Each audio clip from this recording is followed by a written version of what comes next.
com muita honradez, cumprimentar pastor Wagner Medina, pastora Nádia, que são presidentes da nossa convenção estadual, e nominando esses distintos servos do Senhor, eu quero cumprimentar a nossa mesa diretora, pastor Bispo Ezequiel e os demais companheiros, e também a todos os irmãos e irmãs, com a gloriosa paz do Senhor. Amém, meus irmãos? Eu estava falando ali atrás, nos bastidores, né? Eu disse, rapaz, o negócio ficou estreito, né?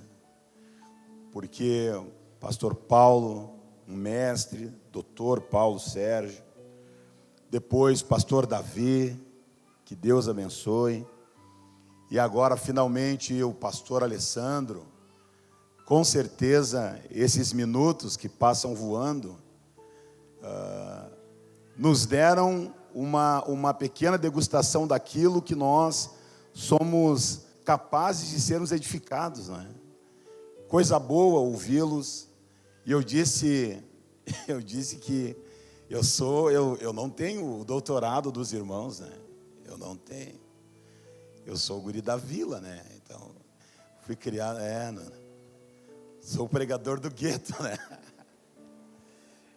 Abra sua Bíblia comigo, carta do apóstolo Paulo aos Filipenses. Obrigado, querido. Eu quero louvar a Deus pela vida da minha esposa, pastora Adriana, que está aqui, também os nossos obreiros que vêm da nossa igreja nos acompanhando. Muito obrigado, companheiros. Que Deus em Cristo vos abençoe. Filipenses capítulo 4, versículo 12.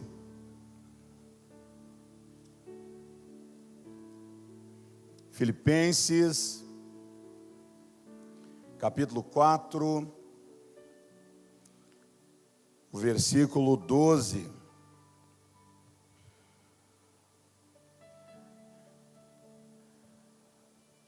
A imutável palavra do Senhor, nessa porção, diz o seguinte: sei o que é passar necessidade, e sei também o que é ter abundância. Aprendi o segredo de toda e qualquer circunstância, tanto de estar alimentado, como de ter fome, tanto de ter em abundância, como de passar necessidade. E aí, para trazer um alento para a sua alma, o versículo 13 diz o seguinte: posso todas as coisas naquele que me fortalece. Aleluia. Na verdade, a minha contribuição diante deste tema tão alarmante, porque existe um equívoco quanto ao condicionamento, ao posicionamento de um ministro. A palavra ministério, na sua raiz etimológica, significa o ato ou o dever de quem serve. Eu confesso, pastor Samuel, que eu sou um obreiro antigo, eu ia dizer velho, mas eu estou com a pele que é um guri, né? Mas eu já sou um obreiro antigo, eu conheço ao Senhor desde a minha infância, servindo a Deus na escola bíblica dominical, no grupo, no coral dos adolescentes, na mocidade. Me casei servindo a Deus, tenho criado minhas filhas e agora minha neta na casa de Deus. Então eu sei como funciona, nós sabemos como a obra de Deus funciona. Para quem nasce na igreja, existe uma expectativa que nós desenvolvemos, de um dia nos tornarmos obreiros. Nós almejamos isto. E o apóstolo Paulo nos dá paz em desejar ser alguma coisa na casa de Deus. Não há pecado nenhum nisso. Se você é diácono e almeja chegar ao presbitério, se você é presbítero e almeja chegar ao pastorado, não há pecado nenhum nisso, não há equívoco nisso, Ezequiel, é uma bênção. Mas não é fácil, às vezes a gente luta para chegar, e quando chega, conclui que não era tão fácil como nós imaginávamos, né? Às vezes, parados, assentados, entendendo o peso da responsabilidade que está sobre os nossos ombros, nós imediatamente sentimos saudades do tempo que éramos desconhecidos, em que cantávamos no coral e ninguém sabia o nosso nome, em que simplesmente nós vínhamos para a casa de Deus para adorar, e a reunião acabava e nós voltávamos para casa, e adorávamos em casa. Parece que nós éramos felizes e não sabíamos. A palavra que vos trago nesta tarde é uma palavra de conforto. Eu quero me arvorar na condição de ministro do altar para sugerir aos meus pares, pastores, evangelistas, presbíteros, diáconos, membros do corpo de Cristo, que os senhores permaneçam firmes na vocação a que foram chamados. Porque existe uma marca por trás da nossa vocação. O nosso ministério é agridoce. O ministério, a vocação a que fomos chamados é agridoce. O que é algo agre, pastor? Agre é aquilo que é amargo, que é ácido. E o que é doce é aquilo que é dotado de açúcar. Então, no cotidiano da sua chamada, no cotidiano da sua vocação, no cotidiano do relacionamento do pastor com as ovelhas, você será amado e odiado. Você será elogiado e afrontado. E é exatamente isto que o apóstolo Paulo está versando no verso 12 do capítulo 4. Ele diz: eu sei ter e eu sei não ter. E no final ele diz: eu posso todas as coisas naquele que me fortalece. Só se você puder e não se sentir ofendido, diga para a pessoa que está ao seu lado: você pode todas as coisas naquele que te fortalece. Este é o momento de nós agradecermos a Deus. Eu gosto de lembrar do meu primeiro pastor. Eu queria que o pastor Jacó estivesse aqui, porque eu fui um jovem agitado, e o pastor Jacó, quando olhava para mim, ele via em mim os elementos que talvez seriam úteis na obra de Deus. Aos 8 anos, eu aprendi a tocar violão. E aí a minha mãe disse: pastor, e agora? Naquela época, o jovem que não era batizado, ele não podia tocar no culto. Não podia. E eu não sei porquê. Talvez eu não sabia naquela época. Hoje eu sei porquê. O meu pastor disse: não, mas esse menino aqui, o Elias, ele vai sentar bem aqui num banquinho, aqui na ponta, ele vai ficar. Porque o meu pai não era salvo ainda.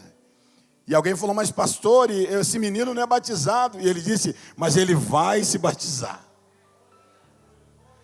Eu aprendi a tocar, depois aprendi a cantar, me tornei regente de coral, trabalhando para Jesus, e Jesus estava formando, desenhando o meu ministério. Hoje eu toco teclado, a gente vai ficando velho, as nossas energias vão indo embora.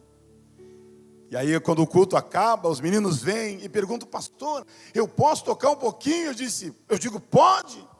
Um dia um rapaz disse: mas pastor, o senhor é maluco, esse teclado é caro. Eu disse: irmão, nós estamos semeando. Então, se você está aqui esta noite, esta tarde, é porque em algum momento, de alguma forma, o seu pastor semeou na sua vida. Ele não sabia que você estaria aqui, mas o Espírito Santo de Deus provavelmente disse: incentiva, apoia, ajuda. A palavra que eu trago aos senhores nesta tarde é: permaneçam.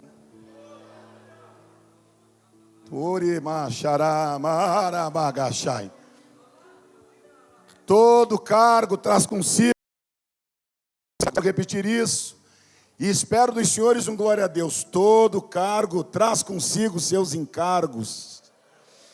Não existe um ministério formado só por bônus. Nós teremos ônus, dificuldades. E aqueles que gostam de se ater ao texto santo, leiam depois com calma, na segunda carta do apóstolo Paulo aos Coríntios, quando ele apresenta uma lista, onde ele elenca tudo o que naufrágios, fome. Ele chegou a dizer que ficou à deriva um dia e uma noite em alto mar, à deriva, perdido, esquecido, para depois ele escrever aos Filipenses: posso todas as coisas naquele que me fortalece. Oh, glória a Deus, glória a Deus.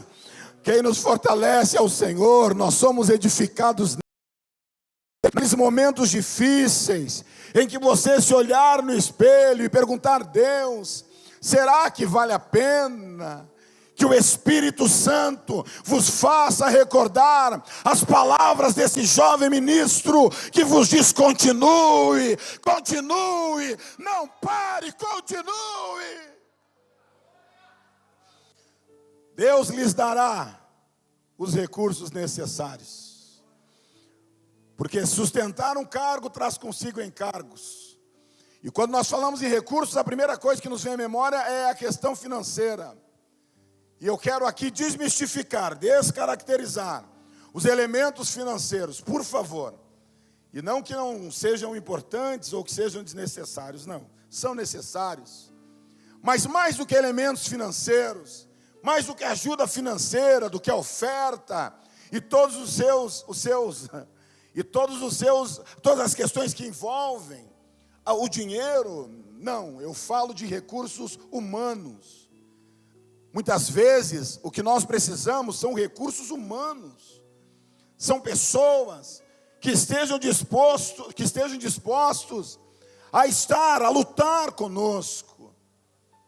Como é doloroso para um pastor anunciar um culto, e ter que colocar no grupo, e ter que colocar no Face, e ter que colocar no WhatsApp, e ter que mandar mensagem individualmente. As igrejas menores sofrem com isso. Parece que nem todas as pessoas têm comprometimento.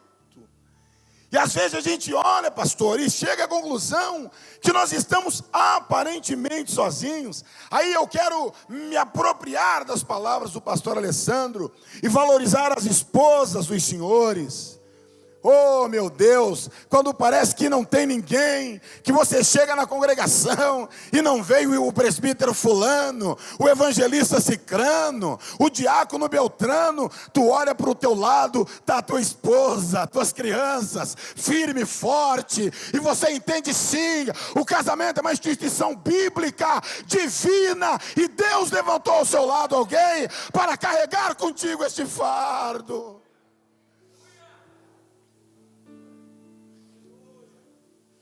O apóstolo Paulo disse que o obreiro não deveria ser neófito. A expressão neófito vem do grego, que significa novo, filho novo, recém-nascido, com pouco tempo de experiência. O mesmo Paulo aconselhou, ele disse que quando ele era menino, ele fazia as coisas de menino, se portava como menino, falava como menino. Até que um dia ele deixou de fazer as coisas de menino. Por quê? Provavelmente ele se olhou no espelho e disse: eu não sou mais um menino.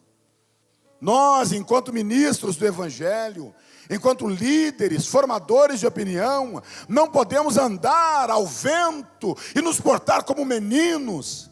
Nós fomos chamados por Deus, e acredite, o seu tempo de menino espiritual provavelmente já passou. Você precisa se envolver nas responsabilidades inerentes a um homem. Oh, sim. Quando eu casei, irmão, casamento coloca a gente no lugar da gente.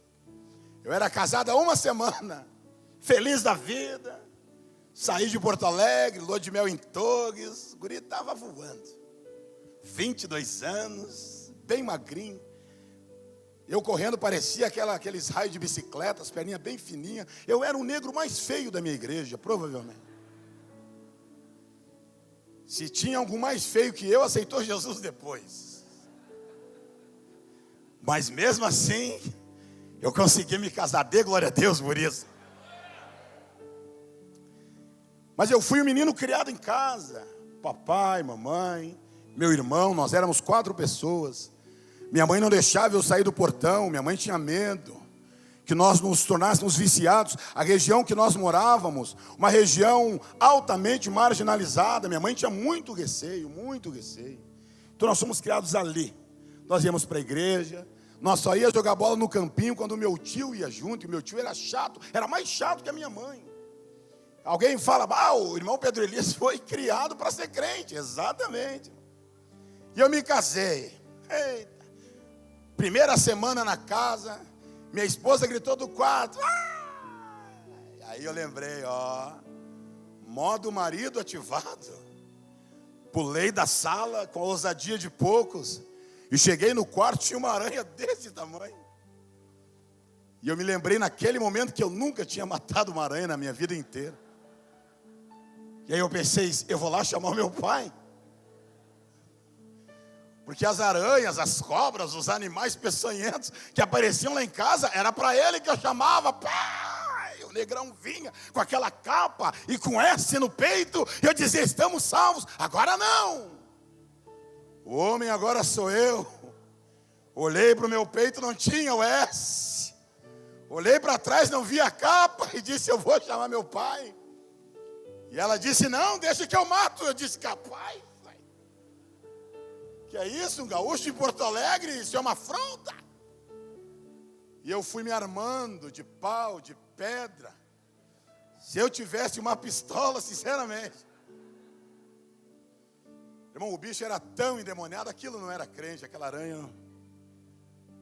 E eu ataquei aquela aranha.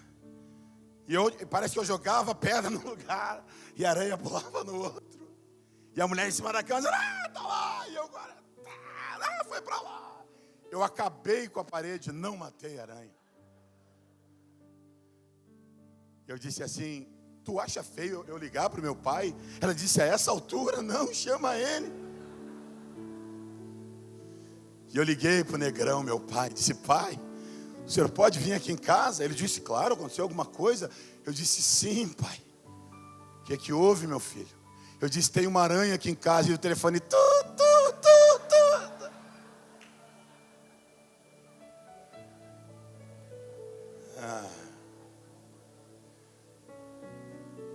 Provavelmente, a desligar de telefone no meu rosto, meu pai estava dizendo o que o apóstolo Paulo deixou para todos nós. Quando você era menino, você se comportava como menino, agora você não é mais menino. Eu gostaria que você dissesse comigo bem alto, se eu estou aqui, nesta tarde, para ser edificado, eu não posso mais me comportar como um menino espiritual. Diga, como um menino espiritual. Porque o mesmo Deus que me vocacionou, bata no peito com gratidão, diga que me vocacionou, irá comigo até o fim, para a honra e glória do seu próprio nome. Posso fazer uma oração, pastor? Fique em pé em nome de Jesus, por gentileza. Eu sinto uma graça de Deus aqui, pastor. Tem uma presença do Senhor aqui, tem uma presença. Orar, vagar, xera mais. Você que é salvo em Jesus e tem motivos para agradecer, não desanime, não se desespere. O Senhor é contigo, o Senhor te fará prosperar. O Senhor. Você que é batizado no Espírito Santo, crente, seja renovado agora. Você obreiro que está desfalecendo, ao quebrado, o Senhor renova as tuas forças nessa... Senhor, meu Deus e meu Pai, na Tua presença nós estamos nesta hora. Nós te engrandecemos, ó Deus, por tudo que o Senhor tem feito por nós, por nossas famílias, pelas igrejas que servimos, e no nome do Teu Filho nós pedimos, permaneça conosco, nos ajuda, nos dá graça, até aquele grande dia do soar da trombeta, em nome de Jesus, Amém.